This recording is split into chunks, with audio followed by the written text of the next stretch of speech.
Hello viewers, welcome to Learner's Zone. Current MCQ for 2022 series में आपका स्वागत है। आज हम लोग क्विज 2 देखने जा रहे हैं। कल हमने क्विज 1 देखा था जो कि ज्योग्राफी और एनवायरनमेंट से रिलेटेड था। आज हम लोग करंट एमसीक्यूज देखने वाले हैं पॉलिटी एंड गवर्नेंस के। Let's begin from question 1। Question 1 में है आपके लिए which among the following statements with respect to right to protest is or are correct. इसमें हमें राइट टू प्रोटेस्ट से क्वेश्चन पूछा गया है। दो स्टेटमेंट में पहला स्टेटमेंट है right to protest can be derived from right to freedom of speech and expression under article 19(1)। इसमें यह कहा जा रहा है कि राइट टू प्रोटेस्ट जो है इसे डिराइव किया जा सकता है ना। तो हमें जब भी हम लोग पॉलिटी और गवर्नेंस के क्वेश्चन अटेम्प्ट करें तो हमें एक चीज जरूर समझनी होती है कि पॉलिटी और गवर्नेंस में अगर यूपीएससी की बात करें तो उसमें वर्डिंग्स पे क्वेश्चन बनते हैं। ध्यान से देखिएगा, ये लिखा है कैन बी डिराइव्ड, डिराइव्ड लिखा है। ये यहाँ पे बिल्कुल भी नहीं लिखा है कि right to protest is mentioned in right to freedom of speech and expression, ऐसा बिल्कुल भी नहीं लिखा है। डिराइव का मतलब ये होता है कि जो right to freedom of speech and expression है आर्टिकल 19(1) में, उससे ये निकलता है या उससे हम लोग इन्फ्रेंस निकाल सकते हैं। इसका मतलब है कि राइट टू प्रोटेस्ट जो है वो एक्सप्लिसिटली मेंशन्ड नहीं है बल्कि इम्प्लिसिट है। ये डिराइव्ड का मतलब हुआ। दूसरा देखते हैं article 19(2) imposes reasonable restrictions on the right to freedom of speech and expression।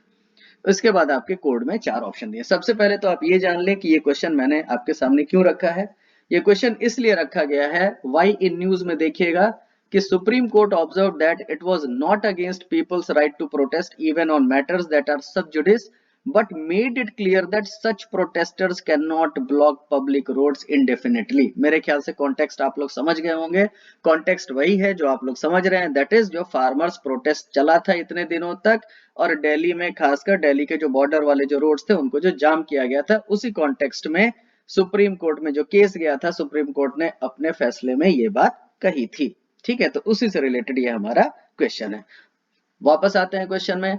सबसे पहला है right to protest can be derived from right to freedom of speech and expression under 19(1)। ये एकदम सही स्टेटमेंट है। और ये हम लोग कैसे डिराइव करते हैं, तो आर्टिकल 19(1) का जो ए है that is to freedom of speech and expression, वहां से निकलता है। 19(1)(b) जो कि असेंबल पीसफुली या पीसेबली एंड विदाउट आर्म्स, और जो तीसरा है 19(1)(c) टू फॉर्म एसोसिएशंस और यूनियंस। ठीक है, इन तीनों को मिला के राइट टू प्रोटेस्ट जो है यहां से डिराइव किया जा सकता है। ठीक है, नेक्स्ट आते हैं, सेकंड वाला है हमारा article 19(2) imposes reasonable restrictions on the right to freedom of speech and expression. ये आपका लक्ष्मीकांत में भी है, ये आप बियर एक्ट में भी देख सकते हैं।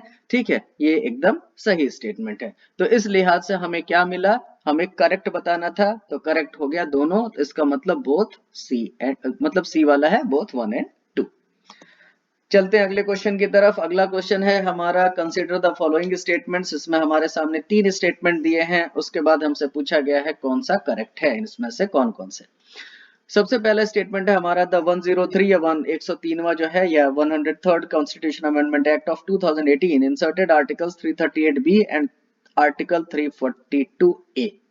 दूसरा है according to article 338B president in consultation with the governor would specify the socially and educationally backward classes. और तीसरा है article 342A deals with the structure, duties and powers of national commission for backward classes. ठीक है, जिन्होंने पढ़ा होगा वो ये बात समझ रहे होंगे कि इसमें तीनों के तीनों स्टेटमेंट गलत हैं। ये क्वेश्चन पूरी तरह से फैक्चुअल है, जिसमें कि आपको ये कॉन्स्टिट्यूशन अमेंडमेंट्स के बारे में पता होना चाहिए। जब भी आप एग्जाम में अपीयर हो रहे हैं तो एक पिछले कम से कम जो लेटेस्ट बोल सकते हैं, लेटेस्ट पिछले 4-5 अमेंडमेंट्स जरूर से जरूर आपको पता होना चाहिए। इसके अलावा जो भी जो मेन अमेंडमेंट्स हैं जैसे 42nd, 44th, 69th, इस तरह के कॉन्स्टिट्यूशन अमेंडमेंट हमें पता होने चाहिए। एग्जाम से पहले हमें जरूर रिवाइज कर लेना चाहिए। ये क्वेश्चन को पूरी तरह से मैं इसे फैक्चुअल क्वेश्चन बोलूंगा, है ना। लेकिन ये फैक्चुअल क्वेश्चन क्यों बनाया गया है उसका रीजन देखते हैं। वाई न्यूज देखिए, मेड्रास हाई कोर्ट ने has declared as unconstitutional a legislation granting 10.5% reservation to the Vanniyar community within the existing 20% quota. Tamil Nadu की सरकार ने ये ऐसा किया था, जिसको कि मेड्रास हाई कोर्ट ने पूरी तरह से इस डिसीजन को क्वैश कर दिया और बोला कि भैया ये अनकॉन्स्टिट्यूशनल है। ठीक है, तो ऐसे में देखिएगा the act was unconstitutional mainly on the ground that the assembly had no legislative competence to pass the law on that date of the commencement. खैर इस केस से हमें कोई लेना देना नहीं है। हमें यहाँ पे जो क्वेश्चन हमसे पुटअप किया जाएगा वो क्या हो सकता है, वो इस केस से रिलेटेड नहीं बल्कि इस केस से जो चीजें जो अमेंडमेंट जो रिलेटेड होगा या जो आर्टिकल्स रिलेटेड होंगे वो हमसे पूछा जाएगा। तो देखिएगा जो 102nd अमेंडमेंट था वो किससे रिलेटेड था, to the constitution was in force in February 2021। सबसे पहले तो हमें ये पता होना चाहिए। और इसके अलावा 102 जो या 102वां कॉन्स्टिट्यूशनल अमेंडमेंट एक्ट ऑफ 2018, ये इसने क्या किया था, it inserted articles 338B and article 342A। अब आते हैं वापस अपने क्वेश्चन पे। क्वेश्चन में हमें क्या लिखा गया है, 103। आंसर क्या है, 102। इसलिए ये हमारा पहला स्टेटमेंट गलत है। दूसरे में आते हैं, according to article 338B president in consultation with the governor. मेरे ख्याल से आप लोग समझ रहे होंगे 2 और 3 में आर्टिकल्स का हेर फेर किया गया है। इसका मतलब आर्टिकल 338 को इधर 3 में लेके आइए और आर्टिकल 342A को इधर 2 में लेके आइए, ये है सही। इसका मतलब क्या है, let us revise. Article 338B जो है deals with the structure, duties and powers of NCBC, national commission for backward classes. इसको मेमोराइज कर लेंगे हम लोग अच्छे से। आर्टिकल 338B किससे जुड़ा हुआ है, क्या क्या बताता है, स्ट्रक्चर बताता है, ड्यूटीज बताता है, पावर्स बताता है, किसके, तो NCBC के। इसके अलावा आर्टिकल 342A क्या बता रहा है, तो प्रेसिडेंट जो है इन consultation with the governor would specify the socially and educationally backward classes. 342A में क्या बताया गया है कि प्रेसिडेंट किसकी सलाह से, गवर्नर की सलाह से, है ना, क्या करेंगे, वो स्पेसिफाई करेंगे कि कौन कौन से सोशली और एजुकेशनली बैकवर्ड क्लासेस हैं भारत में। ठीक है, तो इस तरह से अगर हम लोग देखेंगे तो हमारा 1, 2 और 3 तीनों के तीनों स्टेटमेंट गलत हैं। तो और हमसे पूछा क्या गया था, which among the above statements is are correct, तो कोई भी करेक्ट नहीं है, तो ऑप्शन हमारा नन ऑफ द अबव। आते हैं थर्ड क्वेश्चन पे। थर्ड क्वेश्चन पूछा गया है, which among the following statements with respect to preventive detention पूछा गया, इज और आर करेक्ट। पहला है, the detention of an individual under preventive detention law should be based on apprehensions that the concerned person is a threat to public order affecting the community at large. इसमें यह कहा गया है कि detention जो है या किसी को भी अगर मान लीजिए आप गिरफ्तार कर रहे हैं अंडर प्रिवेंटिव डिटेंशन लॉ, ठीक है, तो उसमें क्या होना चाहिए, ये इस आधार पे होना चाहिए कि जिस व्यक्ति की भी गिरफ्तारी की जानी है अगर आप उसे खुला छोड़ रहे हैं तो वो कहीं ना कहीं जो पब्लिक ऑर्डर है उसके लिए वो घातक होगा या उसके लिए वो थ्रेट है। ठीक है, इसके अलावा देखिएगा दूसरे स्टेटमेंट क्या बोला जा रहा है, मियर law and order would not be sufficient. आप उस व्यक्ति को सिर्फ इस आधार पे गिरफ्तार नहीं कर सकते कि उससे लॉ एंड ऑर्डर को शायद नुकसान पहुंचे। तो ये दो स्टेटमेंट हमारे सामने है। अब सबसे पहले तो हमें ये समझना होगा कि आखिर ये क्वेश्चन हमारे सामने क्यों है। ठीक है, वाई न्यूज देखिए। तो सुप्रीम कोर्ट ने हाल ही में एक डिसीजन पास किया जिसमें बोला गया है कि Supreme Court has passed an order on the use and applicability of preventive detention in the country. ठीक है, बहुत सारे एक के बाद प्रिवेंटिव डिटेंशन के मिसयूज के केसेस हमने देखे हैं अपने देश में, तो उसीलिए उन्होंने एक ऑर्डर पास किया कि भाई किस तरह से जो पुलिस फोर्स है वो प्रिवेंटिव डिटेंशन का यूज कर सकती है और कहां-कहां पे प्रिवेंटिव डिटेंशन एप्लीकेबल होगा। तो ये उन्हीं के डिसीजन से ये क्वेश्चन बनाया गया है। कोर्ट ने ये बोला कि the detention of an individual under preventive detention law should be based on apprehensions that the concerned person is a threat to public order affecting the community at large. इसका मतलब अगर वो व्यक्ति खुला छूटा रहा या मतलब वो बाहर रहा तो ऐसे में क्या होगा कि जो समुदाय है ना, मतलब जो पब्लिक है उसको कहीं ना कहीं वो पब्लिक को और पब्लिक ऑर्डर के लिए वो शायद एक थ्रेट हो सकता है। और उसके बाद कोर्ट ने ये भी कहा कि मियर law and order would not be sufficient. आमतौर पे हमारी पुलिस फोर्सेस जो हैं प्रिवेंटिव डिटेंशन में किसी की भी गिरफ्तारी इस आधार पे तुरंत कर लेती हैं कि उनसे लॉ एंड ऑर्डर को खतरा है। तो उसी पे सुप्रीम कोर्ट ने अपना ये वर्डिक्ट दिया कि भाई सिर्फ इस आधार पे आप गिरफ्तार ना करें।